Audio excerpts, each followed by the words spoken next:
না হওয়া পর্যন্ত, এন্ডোর্স না হওয়া পর্যন্ত তাদেরকে বাদ দেওয়া যায় না। তো আমরা যখন বাড়ি বাড়ি যাব তখন আমাদের মৃত যে ইয়েরা ছিলেন পুরনো ভোটার, তাদেরকে বাদ দেওয়াটা সহজ হবে।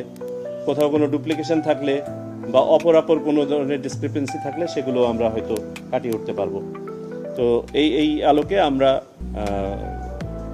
বাড়ি বাড়ি যাব এবং আমরা একটা রাফ টাইম ক্যালকুলেট করেছি যে আমাদের এই প্রক্রিয়াটা সম্পন্ন করতে আনুমানিক 6 মাস সময় লাগবে। তবে এই 6 মাস সময়ের সাথে আমাদের ভোটার তালিকা হালনাগাদের কোনো সম্পর্ক নাই। আপনাদেরকে যেমনটা বললাম যে 2025 সালের 2রা মার্চ এই পর্যন্ত হালনাগাদ তালিকা আমাদের প্রকাশ হয়ে যাবে। আর এটা হচ্ছে আমাদের একটা চলমান প্রক্রিয়া। আমাদের উদ্দেশ্য হচ্ছে একটা শুদ্ধ এবং পূর্ণাঙ্গ তালিকা, যেখানে সঠিকতা যেন 100% আমরা নিশ্চিত করতে পারি। আর পাশাপাশি যারা প্রাপ্তবয়স্ক এবং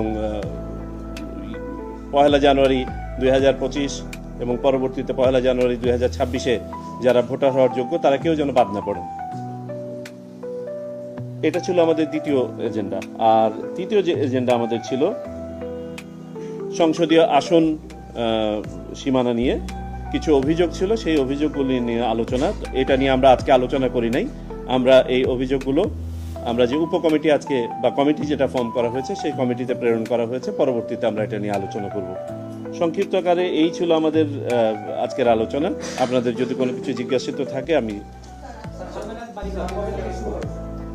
বললাম যে 6 মাস এটা হতে, এইটা আমাদের এখন সেক্রেটারিয়েট থেকে তারা ওয়ার্কআউট করবে।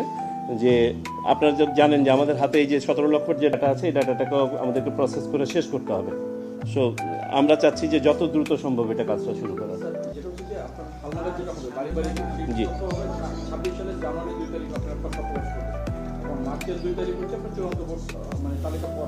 আমি আবারও রিপিট করি, আমাদের 2025 সালের 1 জানুয়ারি পর্যন্ত যে হালনাগাদ, সেই কার্যক্রম 2রা মার্চ 2025-এ শেষ হয়ে যাবে। তো আমাদের হাতে কিন্তু একটা হালনাগাদ ভোটার তালিকা থাকবে। আমরা আবার বাড়ি বাড়ি যাওয়ার প্রয়োজনীয়তাটা এই জন্য বোধ করছি যে আমরা ধারণা করছি 25 থেকে 27 লাখ বা কম বেশি ভোটার যারা আমাদের অফিসে এসে নিবন্ধিত হন নাই, এদেরকে আমরা চাই নিবন্ধিত হোক, এই জন্য বাড়ি বাড়ি যাওয়া। আর যেহেতু আমরা বাড়ি বাড়ি যাচ্ছি, সেহেতু 2025 সালের তথ্যটাও আমরা বাড়ি বাড়ি গিয়ে সংগ্রহ করব।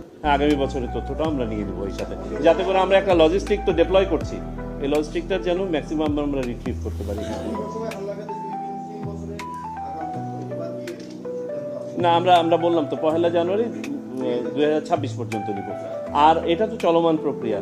আর একটা সিদ্ধান্ত আমরা নিয়েছি, এটা একটা নীতিগত সিদ্ধান্ত, যে যখনই আমাদের কোনো একটা নির্বাচন